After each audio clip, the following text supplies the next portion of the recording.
this is demoralizing. This is embarrassing. This is just ruining me. I'm killing me. I'm not going to do it anymore. I can't. I'm just not. It's not worth it. I said, unless we can create a system around the recruitment process. And that was the first version of the skills test.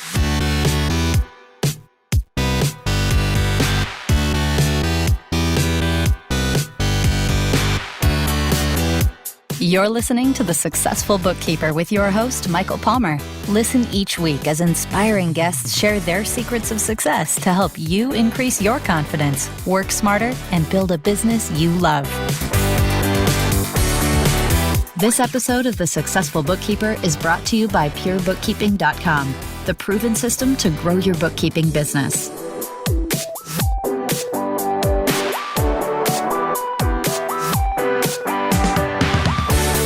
Hello and welcome back to The Successful Bookkeeper. Again, I keep dragging Deb back and she's been so gracious. Debbie Roberts, the co-founder of Pure Bookkeeping and the co-author of the E-Myth Bookkeeper, Why Most Bookkeeping Businesses Don't Work and What You Can Do About It. It's a fantastic book. And I want a warm welcome to you, Deb. Thanks again for coming back and joining us on this next episode of The Successful Bookkeeper. Thank you, Michael. I'm really pleased to be here. Absolutely. And I know I'm going to keep twisting your arm, and I know you're so gracious about it. So thank you. And I know the listeners are going to just really enjoy today's episode because, you know, this is maybe an advanced conversation, but any bookkeeper that's serious about having a business. Now, there's you could call it a solo bookkeeper. We could say is a practice where you're working for yourself and you're improving your business from a system standpoint and getting your prices up so that you can actually make a really great living as a practice bookkeeper. But if you want to have a business where you have employees and staff, well, you need to hire staff, bookkeepers. And we don't want to have just anybody working for us. We want to have the very best people working for us because anything other than that is a nightmare. And any business owner will tell you the very same thing. It doesn't matter if you're a bookkeeper, you're a plumber, you're an electrician, you are a franchise. It's all about having great staff. And now bookkeeping is a very technical business, Deb. So I'm excited to hear your philosophy and your strategy because you had 12 bookkeepers working for you at the same time, and many of them were with you for years. And so I think people are going to want to know, like, how did you do this?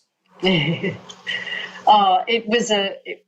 was excruciating for many years until I got the formula right. The safest way for me at the start, because I didn't have any systems around the HR process, was the first couple that I put on were people, friends of a friend.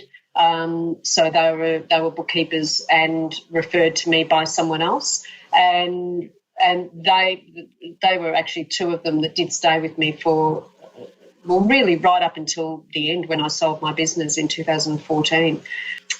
That dried up then, and then I needed to recruit strangers, if you like. So, and this was, I said in my story earlier in one of the earlier podcasts, that this was a terrifying experience because I didn't trust anyone because I'd cleaned up messes left behind by bad bookkeepers or inexperienced bookkeepers. So I really wasn't confident with this being the solution, but I thought, well, this is the only thing we have to make this work. So let's do that and place the ad and just put people on. I interviewed them. My interview back in those days was more like a chat. So I even met people in coffee shops on occasion as well. And I was desperate. I desperately wanted this person to work out because I was already flat out. I was working a ridiculous number of hours. The staff that I had couldn't do any more, so it always fell on me to do it. And so basically I looked at a resume and I was so naive. I had no HR experience. There aren't too many bookkeepers that have HR experience, it's fair to say. So I would read a resume and they'd say, yes, I've got skills in this software, I've been bookkeeping for this many years and these are the different things. I go, well, that looks pretty good. It's exactly what I'm after. Great, let's just have a coffee and I'll talk to her and make sure that we seem to be on the same page. I didn't ask any detailed questions, just a little bit about their history and what have you, and said, great, let's come and start working for me. And I lost count of the number of times that broke my heart. It's so demoralising when you finally do find someone that you think might be right and you put them with a client and then it doesn't work out, and then you've got to tell the client, oh, look, that one didn't work out, but the next one's going to be fantastic. You know, I mean, you can't say that and keep your credibility. You can't say that too many times. And there was one occasion I'll mention specifically, because this was kind of the end. This was the last straw for me.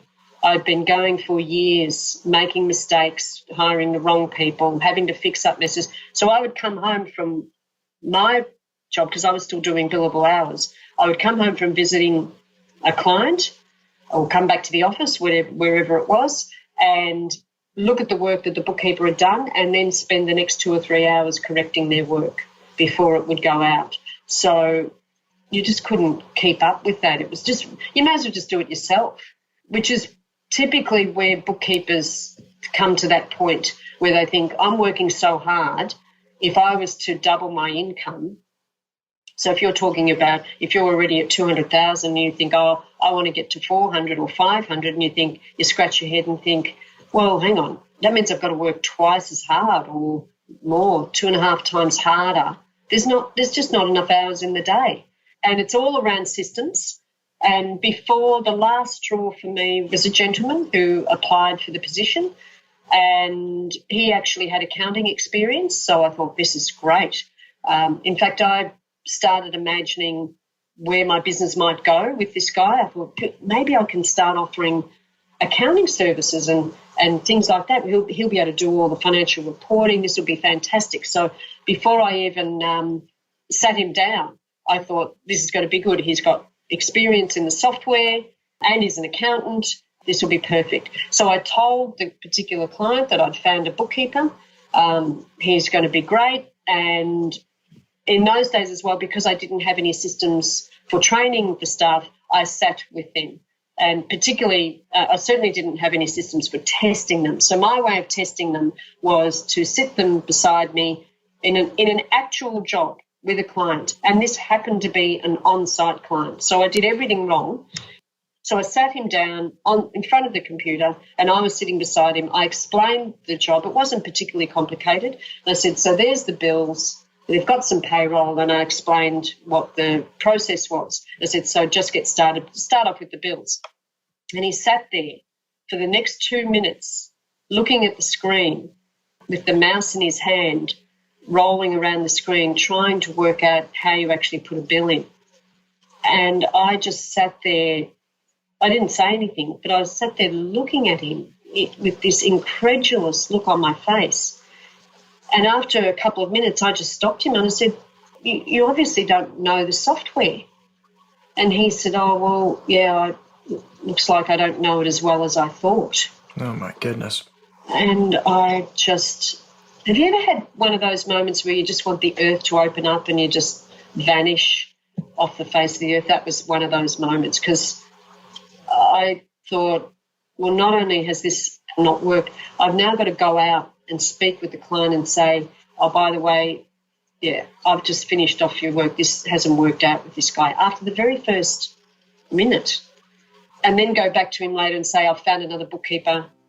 This one's going to be great. Can you feel for me? Can you feel my pain?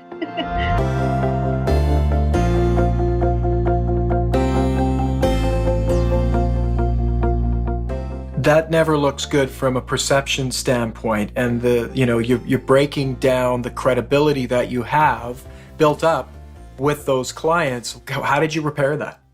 I had built a lot of brownie points, if you like, in terms of trust. I'd been working with them for several years, and they trusted me, and they were gracious in accepting my apology.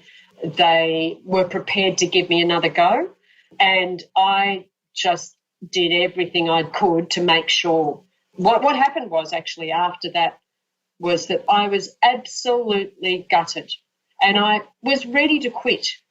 I got Pete on the phone as I was driving home, hands-free, and basically screaming down the phone, just saying, I quit. That's it. This is demoralising. This is embarrassing. This is just ruining me. I'm killing me. I'm not going to do it anymore. I can't. I'm just not. It's not worth it. I said, unless we can create a system around the recruitment process.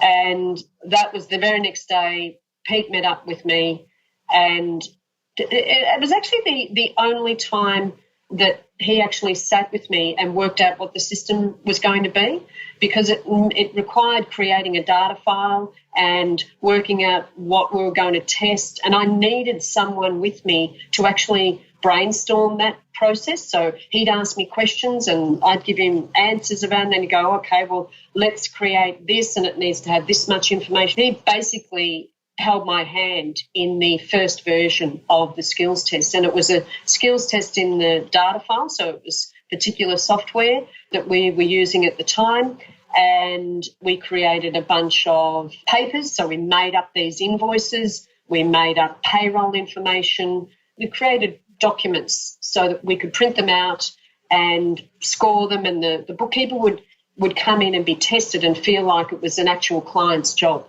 The thing with this test is that there were tricks to it. There were traps. And they were things that an experienced bookkeeper would notice and not make that mistake, and an inexperienced bookkeeper wouldn't have any clue. And we ended up updating that constantly, pretty much. We tweaked it over, the next 4 years probably, until we got it to the version that we've got now in the pure bookkeeping system.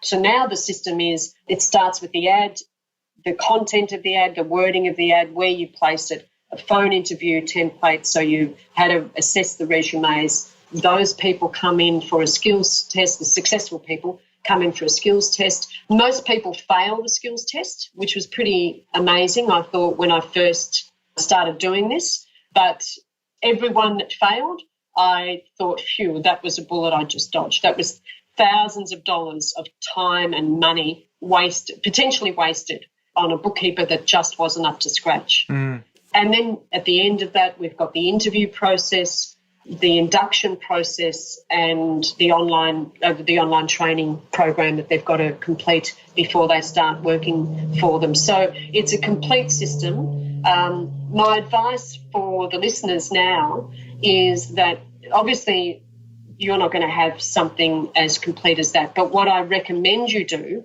is find some way of testing the candidate in your office, not in front of a client, on a computer, using the software that you want them to use, and just do things. Get them to have a look at the balance sheet, talk to them about the balance sheet, ask them to read the balance sheet, what they can glean from that information.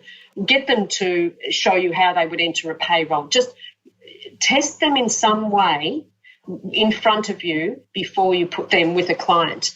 The biggest lesson I learned was that don't believe a resume. Don't believe a resume. And the other thing is, there's the interview process, if you like. Ask them to talk about their history, their experience. Dig down into questions that might feel uncomfortable. Oh, really? Can you explain that? So that people make statements like, oh, I'm a team player and I can work unsupervised, and they just throw out all these lines, which is fairly typical for any resume. Ask them where they have demonstrated their experience as a team player. Ask them how they have shown independence and their ability to work on their own. Actual examples of that. Those questions sometimes feel uncomfortable, but you've got to ask those questions.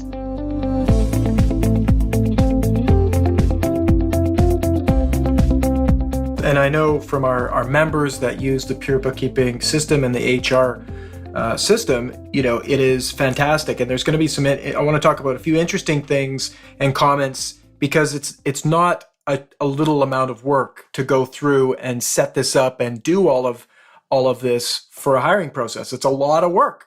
Yeah. And people complain about the amount of work it takes to actually go through this process. And what I think is interesting here is that what you actually created, Debbie, was you created a system that was to catch people when they didn't know you were looking. Because in an typical interview scenario, the one that's traditional is that people put out a job ad, we're looking for somebody. They don't think about what they're writing in those ads.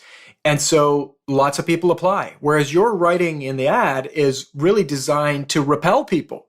The next level is that, okay, let's have them in for an interview. Let's, go and ask all the questions. Well, people that want a job, and if you think about it, the people who are likely going to be the worst candidates are going to be the best at interviews.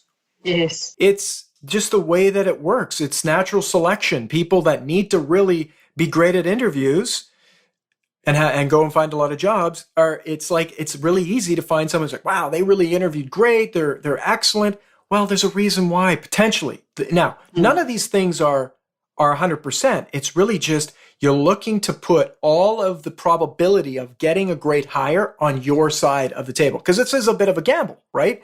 It's a gamble hiring anybody in any business. So what you've done is you've stacked the odds. You are beating the casino, so to speak, with your hiring process. And one of the things I always say about people that complain about the work is that, number one, if you don't like the work up front in hiring, don't do it, because you despise the work that you're going to have to do to clean up after the mess that'll likely get left behind by having a bad hire. And you live that nightmare time and time again until you actually did something about it.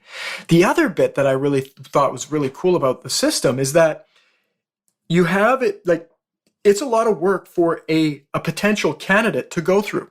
And so when people complain about it, it's like this gift. It's like, oh, hey, you mean I got to do a test? Are you for real? Like, I have been bookkeeping for all these years and I don't do tests. I mean, that's perfect. It's like, yes, thank you, because that's not the person you want to hire. Yeah. So that exact same thing happened to me. I actually had that experience where a gentleman walked in and you could see he was very full of himself from the moment I set eyes on him. And I'd explained that there was a skills test to do on the phone, because you've got to prepare people. And he walked in like he owned the place and basically ready to just sit down and start work. And I said, okay, we'll just set you up with the skills test. And he just said that exact thing. He said, I'm not doing a test. And I went, oh, okay then. Well, sorry, you're unsuccessful. There's the door. Off you go. And it was hilarious. We laughed. It's a win. It's a fabulous win. Such a win. So I think for everyone that's listening and our community as well, is that, it's one of those things where, yes, it's difficult. Yes, it takes a lot of time. But when you're doing it, just do it with pleasure, knowing that it's one of those things that's going to pay off in great sums in the long run. And that's just it. There's no way around to make this any more simple, nor would you want to. It would defeat the whole purpose. Oh, yeah. And that's, we live in a society that is instant gratification. Let's just, can we just press a button and have a great staff member, please? And yeah, that's great. And you started to talk about it, Deb. I wanted to mention this because I think it's very powerful and it's something on a psychological standpoint that we have to all be aware of. And that is happy ears. Happy ears are when you want something so bad that everything that people say sounds great. If you're a bookkeeper and you're full up and you're behind and you need to get caught up and it's causing all sorts of stress, guess what? Happy ear time is going to happen, and that's a danger zone. So it doesn't matter how busy you are, how difficult, please. I've seen it happen so many times where people go, oh, but, and hire. It's like, no, they're going to be really great. And they rush through it and they hire that person. And then it's defeating. It's crushing. So resist having the happy ears. Do the due diligence on the front end, and it will pay off in the long run. Oh, yeah. Yeah, absolutely. I haven't heard of that term before. I love it. Yeah, well, it happens in many different scenarios. It happens whenever you need something, it's like the happy years start to go. It's a fantasy bubble, and the pop sound is the happy years. Maybe it's like going in the airplane, your ears pop. It's like, oh boy, this isn't going the way we want. And there's extreme costs, Zeb. Let's not forget about the costs and the implications of hiring, right? Because we're dealing with your time to onboard them, to train them, to give them all of the necessary resources. You're exposing them to sensitive information of all of your clients. And then if they go and they work in one of your clients' businesses, now you caught that one early on. Had you not done your due diligence and sat with that person, I mean, you would not have that client. In fact, it may have gone in a very bad direction. And then there's all sorts of work and consequences to clean up on. So, hopefully that gives a view that helps our listeners think about this. This is a serious nature, and I'm sure there's lots on that are listening right now. They're driving in their car and they're going, yep. Some people may be in this situation already where they have a staff member. Now, that's maybe a good conversation, Deb, is let's say there are listeners right now that have a staff member that's just not working. And again, happy years can be in play here, where it's like, maybe they'll get better. What would you say to that? Yeah, I've been in that position, before we did this skills testing and everything many times. In fact, another conversation I had with a licensee at the end of last week about the HR. She had a staff member who has been with her for a couple of years. She only gives her limited amount of work because she knows she's just probably not quite up to it, but she's enthusiastic, she's a bit slow. She said, but I'm not sure, is she a keeper, if you like? That's we call them, a keeper.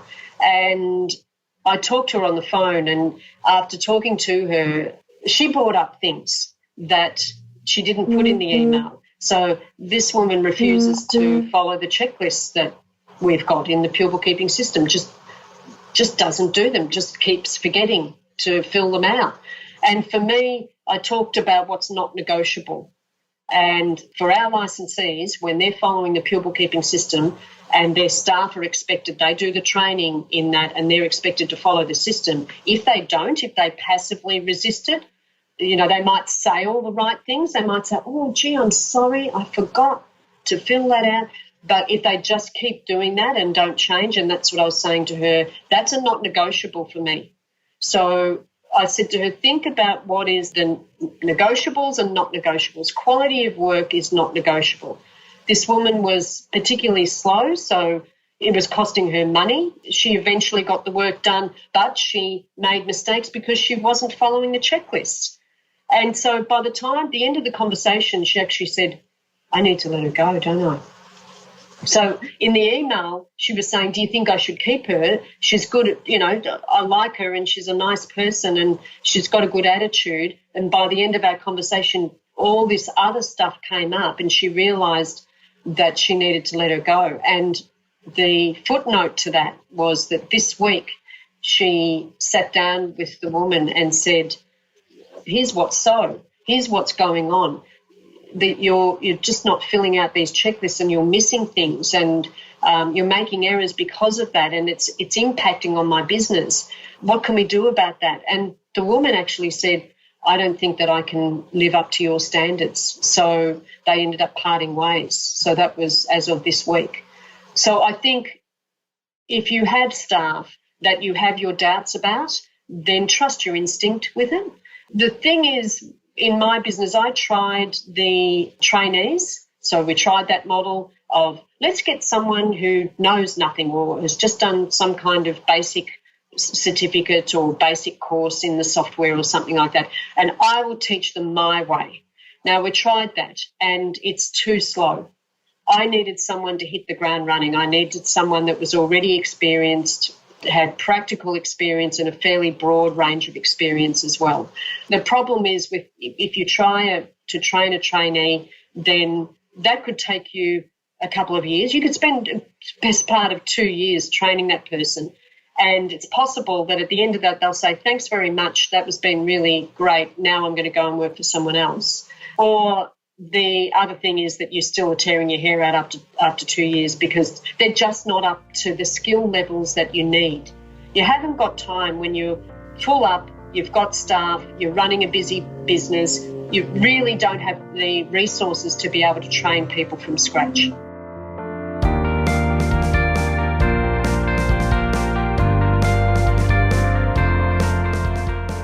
Absolutely. That's a philosophy that works in large organizations where they have the resources and funds to actually move people through a training progression. And so, there's people out there that have done this and they've been successful doing it. And I think that we could bring it back to that casino analogy, is that if you hire somebody that has no experience, it sounds good. It sounds, yeah, this makes sense. Let's train them from scratch.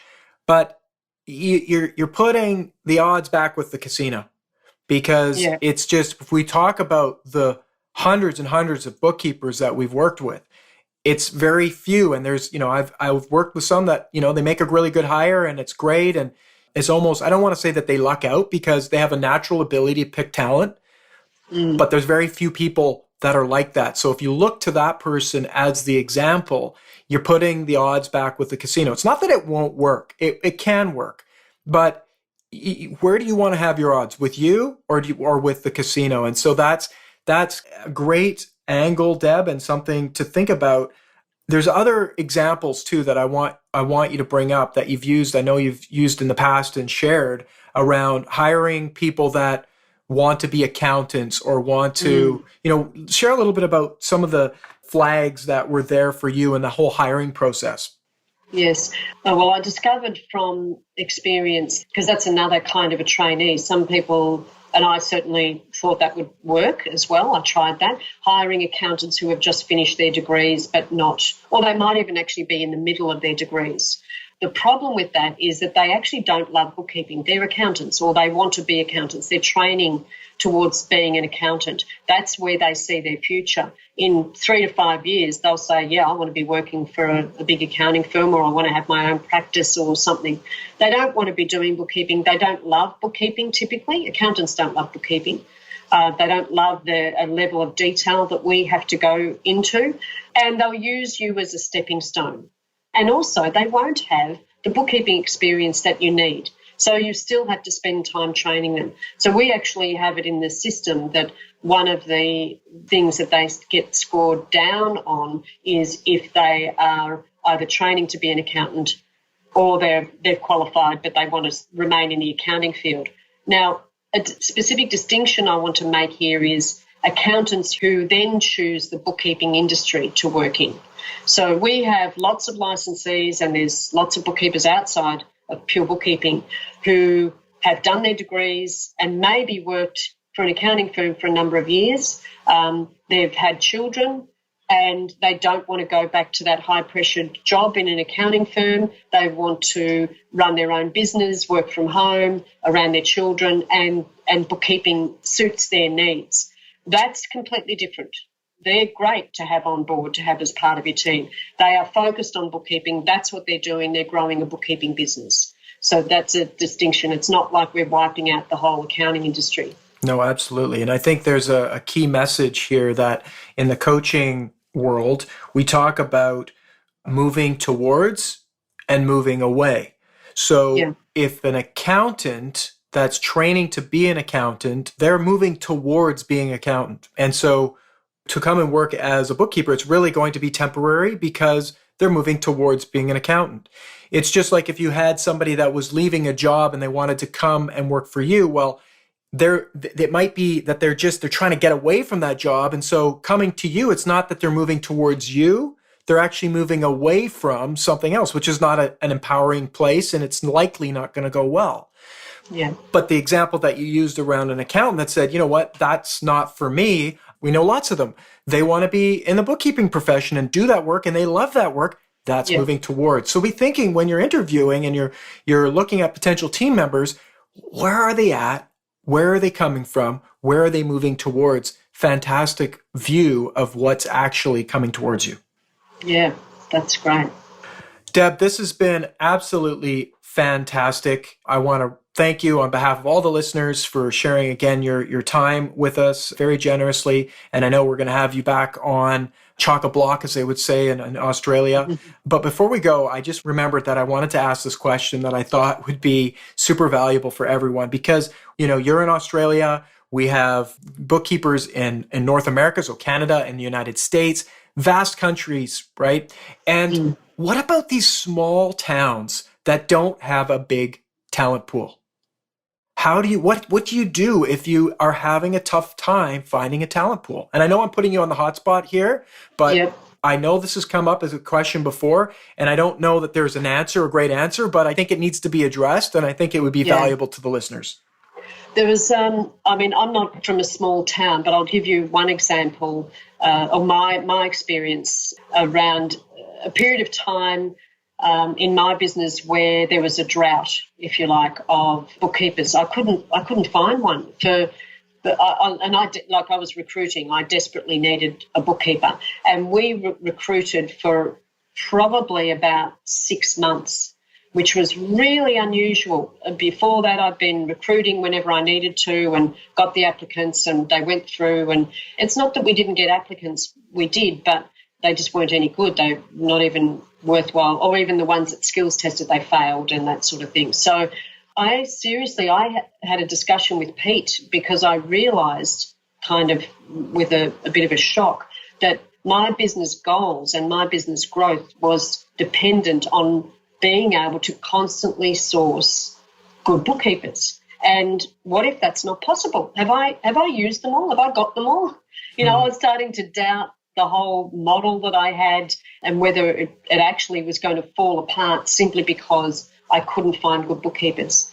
And what I decided to do was, yes, okay, that's something worth thinking about and contemplating, but it didn't help me to be wallowing in that. So I just kept doing what I was doing and went through the process and continued advertising the next month. And the next month after that conversation, I advertised and 3 bookkeepers turned up who skills tested fabulously, and I put the 3 of them on in the 1 month.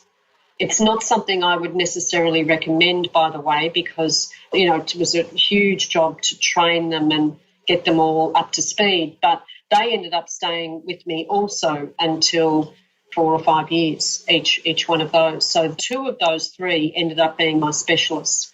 So that was my experience when I had a bit of a drought. So just keep going through the process would be my advice. Yeah. But the other thing specifically if you're in a remote area or a regional area or a small town, with the way the industry is moving at the moment to being online, I would definitely be considering that as maybe a model. If you're not already online, so I'm talking about QuickBooks Online and Xero are the 2 major players out there at the moment.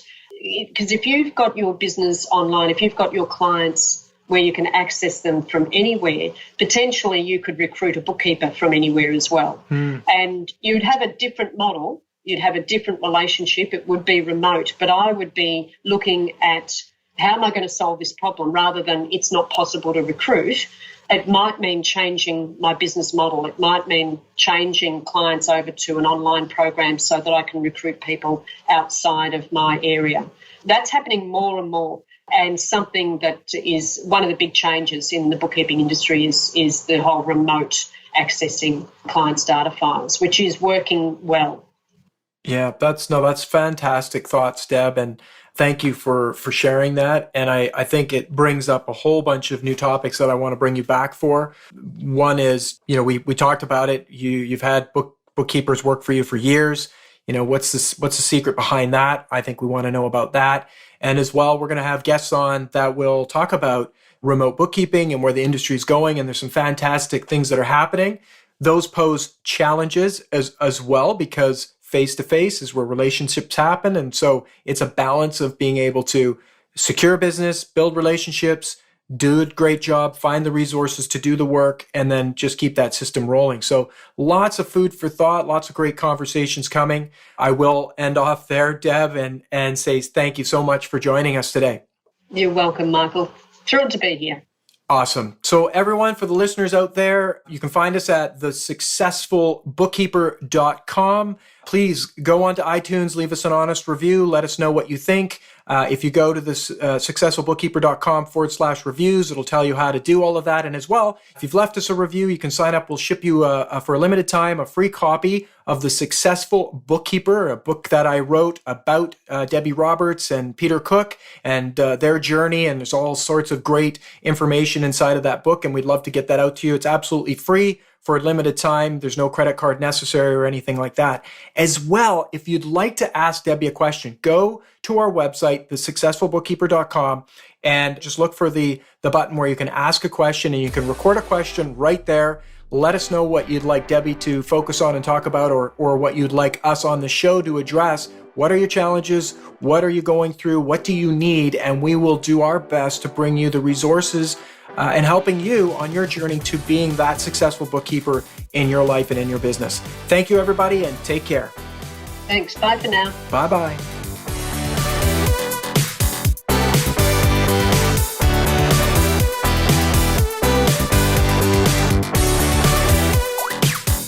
You've been listening to The Successful Bookkeeper with Michael Palmer. For more information and to download the resources mentioned in this episode, please visit us at thesuccessfulbookkeeper.com. Thank you for listening.